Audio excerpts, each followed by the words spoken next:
Good morning. അപ്പോൾ time എന്ന് പറയുന്നത് ഒരു 7 മണിയാകാറായി. അപ്പോൾ രാവിലെ ഞാൻ എങ്ങോട്ട് പോകാനാണ് റെഡിയായി നിൽക്കുന്നതെന്ന് പറഞ്ഞാൽ ഇന്ന് ഞങ്ങളൊരു സ്ഥലത്ത് പോകാൻ പോവാണ്. അപ്പോൾ എങ്ങോട്ടാണ് പോണേന്ന് പറഞ്ഞാൽ അത് ഞാൻ വഴിയെ പറയാം. അപ്പോൾ ഇപ്പം ഞാൻ ഡ്രസ്സ് ചെയ്ത് നിൽക്കുവാണ്. ഇനി ഞാൻ പോയി ഒന്ന് റെഡിയായി മേക്കപ്പൊക്കെ ചെയ്ത് വരാം. ഓക്കെ. അപ്പം ഞാൻ മേക്കപ്പൊക്കെ ചെയ്തതാ റെഡിയായി നിൽക്കുന്നുണ്ട്. ഹസ്ബൻഡും മോനും അവിടെ റെഡി ആയിട്ട് നിൽക്കുവാണ്. അപ്പോൾ ദേ മോൻ റെഡി ആയിട്ടുണ്ട്, ഹസ്ബൻഡും അതുപോലെ റെഡി ആയിട്ടുണ്ട്. അപ്പോൾ ഞങ്ങൾ പോകാനായിട്ടുള്ള തത്രപ്പാടിൽ നിൽക്കുവാണ്. ദേ ബാഗൊക്കെ റെഡിയാക്കി മോനും ഹസ്ബൻഡിനെ ഞാനൊരു ട്വിന്നിങ് ആക്കി നിർത്തിയിട്ടുണ്ടായിരുന്നു. 2 പേർക്കും ഒരേ ഡ്രസ്സൊക്കെ ഇട്ട് റെഡിയാക്കി നിർത്തി. അപ്പോൾ ഞങ്ങൾ എങ്ങോട്ടാണ് പോണേന്ന് ചോദിച്ചാൽ ദേ എല്ലാവർക്കും ഒരുവിധം മനസ്സിലായി കാണുമല്ലോ. ഞങ്ങൾ കാട്ടിൽ മേക്കതിൽ ക്ഷേത്രത്തിലേക്കാണ് പോയത്. കാട്ടിലമ്മ അല്ലെങ്കിൽ മണി കെട്ടുന്ന ക്ഷേത്രം അങ്ങനെയൊക്കെയാണ് അറിയപ്പെടുന്നത് അവിടെ. അപ്പോൾ കുറേ നാളായിട്ട് പോകണമെന്ന് വിചാരിക്കുന്നുണ്ട് കേട്ടോ. അപ്പോൾ ഇപ്പോഴാണ് സമയവും സന്ദർഭമൊക്കെ ഒത്തു വന്നത്. അപ്പോൾ പോകാമെന്ന് വിചാരിച്ചു.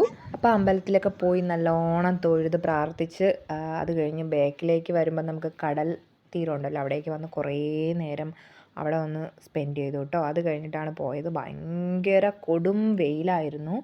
അപ്പോൾ നമ്മൾ അമ്പലത്തിൽ പോകുമ്പോൾ വെയിലോ മഴയോ ഒന്നും നോക്കാറില്ലല്ലോ. പിന്നെ അവിടുന്ന് തന്നെ ഫുഡൊക്കെ കഴിച്ചിട്ടുണ്ടായിരുന്നു. കഞ്ഞിയായിരുന്നു കേട്ടോ, നല്ല കഞ്ഞിയായിരുന്നു. അപ്പോൾ അതൊക്കെ കുടിച്ചിട്ടാണ് ഞങ്ങൾ തിരികെ വന്നത്. അപ്പോൾ ഞങ്ങൾ വന്നപ്പോൾ ഒത്തിരി ലേറ്റായിരുന്നു കേട്ടോ. ട്രാഫിക്കും മറ്റുമായിട്ട് ഭയങ്കരമായിട്ട് ലേറ്റായി, ഭയങ്കരമായിട്ട് ടയേർഡായിട്ടോ. വന്നൊന്ന് മേലൊക്കെ കഴുകി സെറ്റായപ്പോഴാണ് ശരിയായത്. പിന്നെ ഒറ്റ കിടത്തായിരുന്നു. അപ്പോൾ അത്രയേ ഉള്ളൂ.